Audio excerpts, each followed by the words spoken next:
Hey, and welcome to my channel.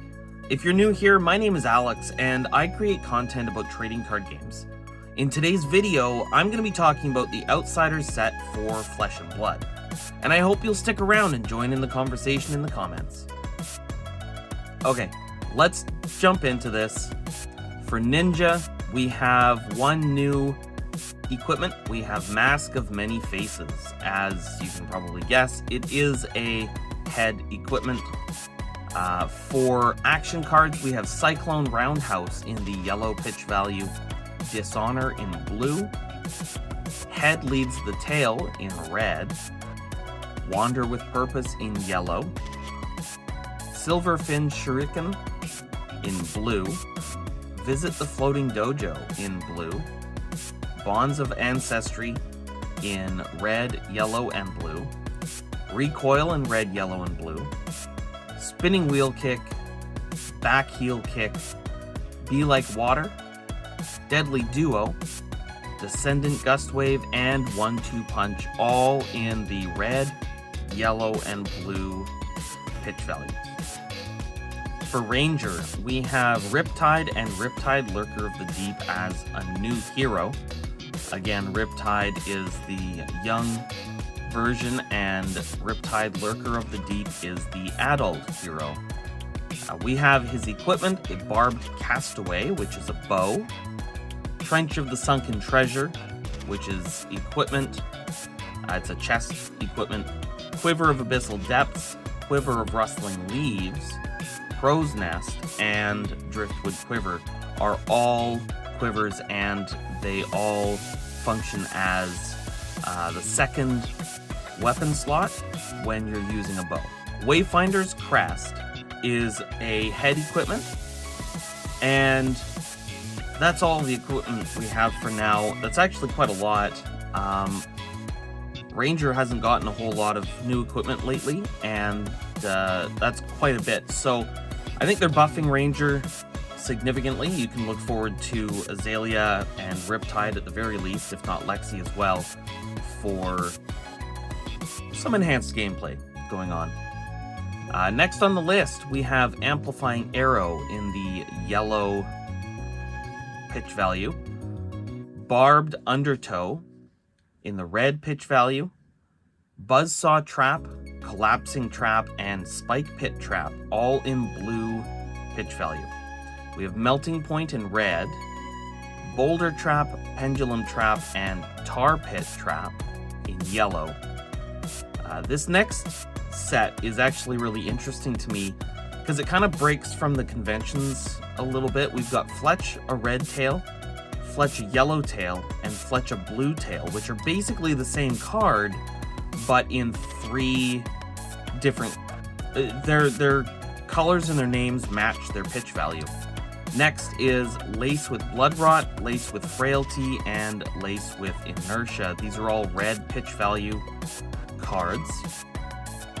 For the red, yellow, and blue pitch value, we have Infecting Shot, Murkmire Grapnel, Sedation Shot, Skybound Shot, Spire Sniping, Widowmaker, and Withering Shot for the red, yellow, and blue pitch value cards.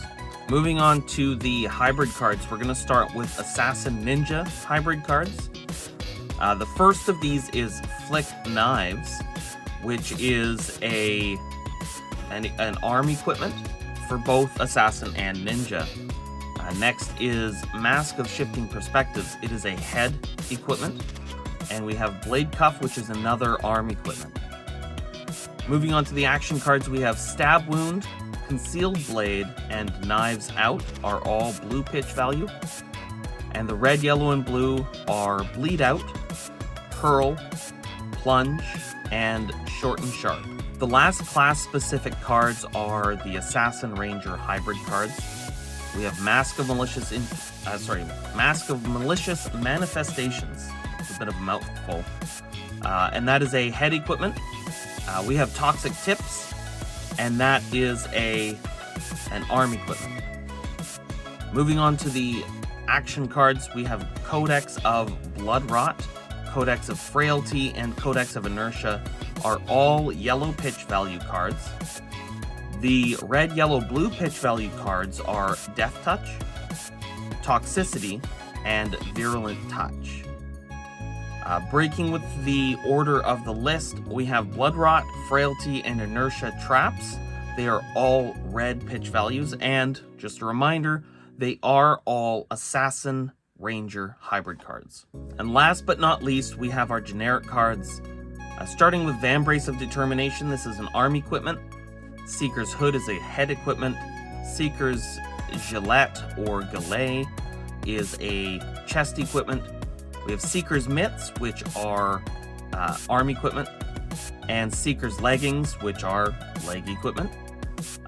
Followed up by Silken Gi, which is a chest equipment. Threadbare Tunic, which is also a chest equipment. Fisticuffs, which is an arm equipment. And Fleetfoot Sandals, which are a leg equipment.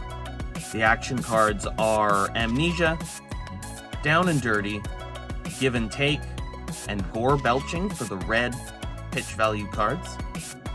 Burdens of the Past is a blue pitch value, with Premeditate as a red pitch value.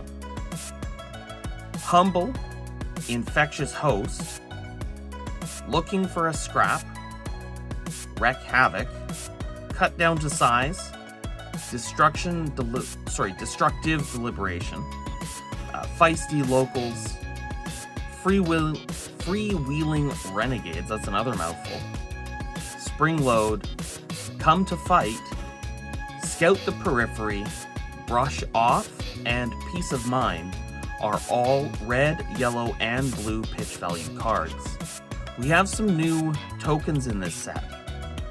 Generic tokens, we have Blood Rot Pox, Frailty, Inertia, and Ponder.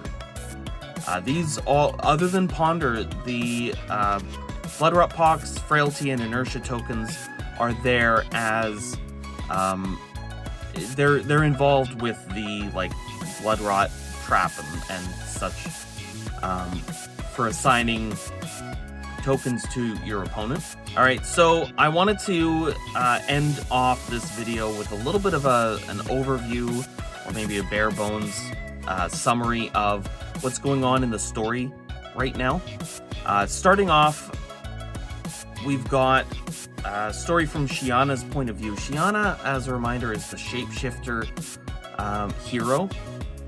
So I think we can probably look forward to a feature for Shiana in the next set that's coming up after Outsiders. So as a result of Dynasty and the assassination of the Emperor of Volcor by Arachne, Arachne is now being hunted. They accepted a contract for the Emperor of Volcor, successfully killed the Emperor of Volcor, assassinated him, and when they returned to the pits, which is where the story takes place, we find out that Arachne is actually being hunted by the gangs of the pits. And they seek assistance from the leader of the Spiders, which is the Assassins clan, Uzuri. And that's why she is now one of the heroes. So, talking a little bit about the pits, in the overview, we have Metrix, the city of Metrix. It's a very wealthy city. It's you know, upper crust, quite literally in this case, because the pits are the old mining district. Underneath, it's literally beneath the city of Metrix. And while Metrix is quite advanced, it's quite safe, it's quite beautiful, the pits is extremely toxic, to the point that people will often turn into dregs. They're essentially mindless animals that are the result of the toxic water and air. Anybody who lives there and survives there are quite hardened. So, as you can probably expect from a literal hole under a very nice city, the pits have no laws, they have no law enforcement, and for the most part, it's everyone for themselves. That said, anything you want can be bought there, because there's no laws. The markets can give you anything and everything for a price. The last little point of interest for the pits is the maw. Now, the maw is used as an entrance or an exit for residents of the pits. It is known by the people of Metrics as pit number 2. And that's a wrap. Thank you for watching this video. If you want to see more content like this, make sure to hit that subscribe button and check out some of my other videos. I'll see you in the next one, and as always, remember to stay cozy.